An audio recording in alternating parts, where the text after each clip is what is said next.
of times I've had people talk about like, how do you run a business with your husband and you guys are not at each other's throats, fighting all the time?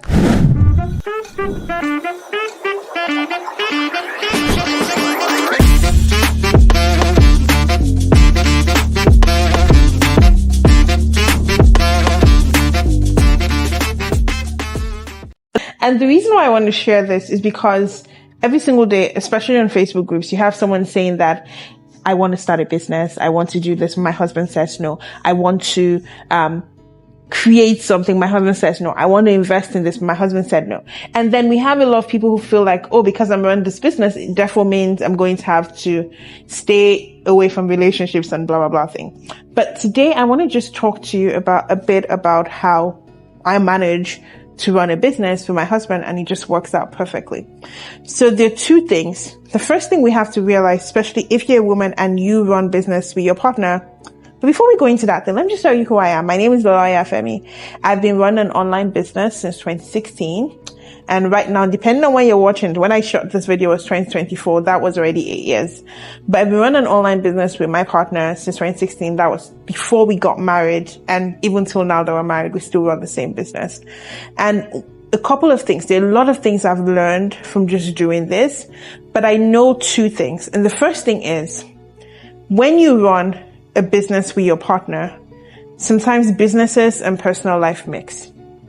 And it's something that cannot be removed. If your partner is your accountant, if he's the operation person, if he's the face of the business and you're the operations person, doesn't matter how you guys do it, your business will always mix with your personal lives. And that's the first thing I learned. So there's no fighting dirty. There's no hating on each other because we didn't have sales, because every single thing that happens in the business will get to the bedroom, right? That's the first thing I learned. The second thing I learned was that relationships are hard and adding business makes it harder. So this is a call to you. If you feel like right now, we're running this business and for some reason it's just not working relationship wise because the business is coming in between, then you could definitely separate businesses. He could do his own, you could do your own, because again, relationships are hard on their own without adding the complications of business. Now that we have those two things set up, let's talk about how do you run a great business with your partner. The first thing is to decide that the things you want to do in business should stay in business. And when I mean the things you want to do in business, there's some things that are standard, things like marketing, things like sales, things like customer delivery, things like operations. These things are sacred to the business, not really because you are dating me or we're in a relationship. These things don't change. And so we have to decide, is my partner able to fulfill so and so roles? And you have to also decide what roles are my roles and what roles are his roles. And I'm using his because that's how my relationship is. So what roles are my roles? What are the things that I have to do for this business to work? And what are the things that he has to do for this business to work? If we don't have clearly defined roles, you're going to find that you're going to be fighting a lot and nothing is going to get done in the business. So that's the first thing. The second thing is, you have to create a standard for your business that intentionally separates it from your personal life. And what do I mean by a standard for your business? I told you in the beginning that when you run a business with your partner, what's going to happen is a lot of times things that happen in the boardroom will get to the bedroom. Why you have to create the standard is so that that doesn't happen. Because just imagine that you're doing like a marketing review with your husband and you're having a conversation about how your sales went for the last quarter. And then suddenly he comes up and maybe he was meant to do the sales and he didn't do the sales well. And you guys have a big argument. And then for 3 days, you're not talking together at home. It doesn't really solve the problem, at work, but it just makes your life even more complicated.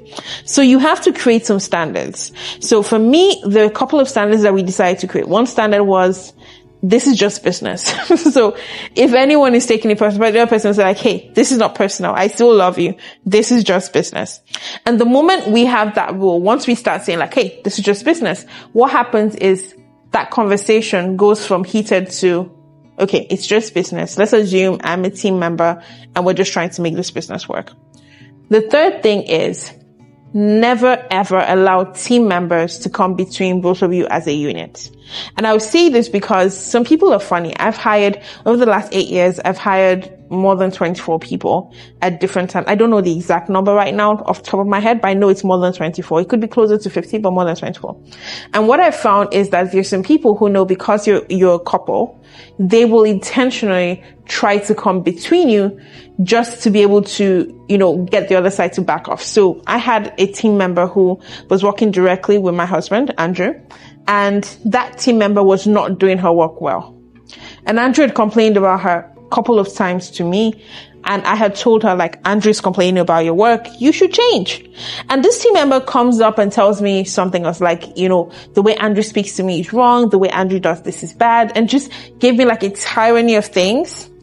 And then I got to realize that this team member will also tell Andrew, like, oh, Lola said this or Lola said that. Even things I didn't say. And so eventually we got to know the team member was playing us on both sides.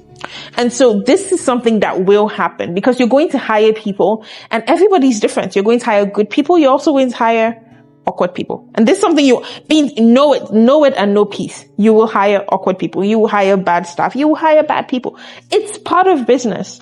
But the intentional thing is these people never come before your family units.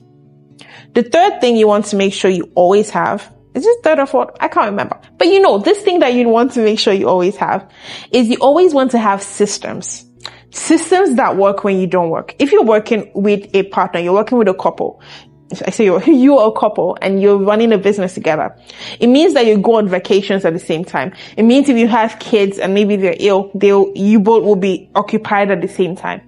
And so what this means is you have to have systems that actually work when both of you don't work. You have to have a system for client attraction. You have to have a system for serving clients. You have to have a system for retaining clients. You have to have a system for sales.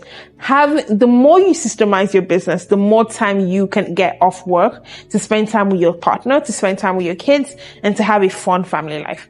So this is something you want to be very intentional about. Create systems.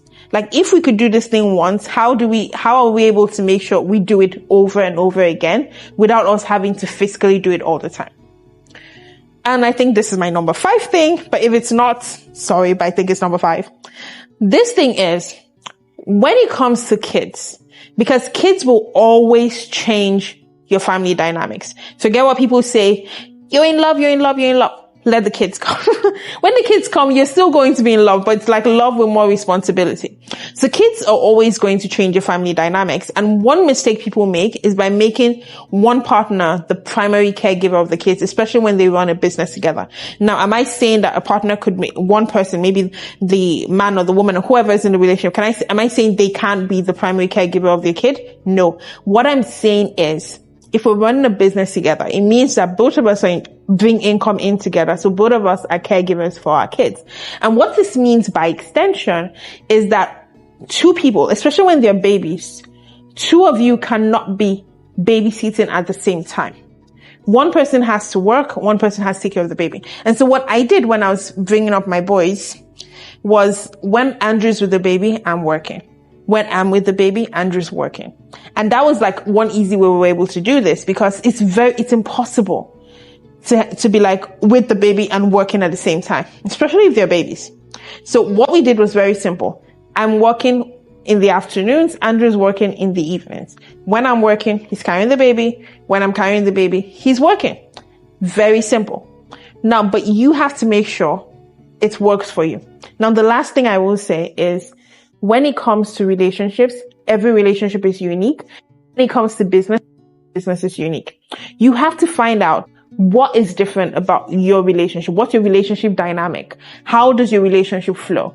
What does this person feel like? What does this person like? What do they hate? Things about your partner. And then you also want to know, how does our business function? What's our business model? Are we a coaching business? Do we do consulting? Do we do physical product? How does business model? What is our business model and how does it apply to us as a couple? Because the moment you know your business model and you know what makes your business unique and you know what makes your family unique, you will find that it's so easy for you to partner with your partner and create a beautiful business and a beautiful family. But the moment you're thinking like, oh, this other family that's on YouTube, this is what they do, or this other person, this is how they run their own business, you're going to constantly be running around in circles because no 2 people are the same. So for example, in my business, I'm the one I don't know if you're ever going to see Andrew on this YouTube channel. I don't even know. But in my business, my husband doesn't want to be in front of the camera. He doesn't want to have pictures everywhere. And I respect that. Now, will I like to do power couple where we're taking like 6 million pictures together? Yes. I want it, but he doesn't like it. Now, I can't say because I saw this other family where the husband and the wife or everybody in the family is taking pictures and the kids are all over social media. And I can't say I want to have that because I know that that doesn't work with the person I'm married to. At the same time, he can't say like, hey, this other person's wife is behind the scenes. Why can't you behind it? Because I'm not a behind the scenes kind of person. So you have to know what your partner is, what kind of business you're doing, and have to know how to bring these things together so you have fun. Because let me tell you, family businesses are fun when they want to be and they're horrible when they want to be. But when you strike gold with this, it's something that keeps paying you forever. It's something that you will love over and over again. So if you have any questions, and if you're wondering like, how am I going to do this? How am I going to structure this? Let me know. Ask all your questions in the comments, and I can't wait to see you in the next video.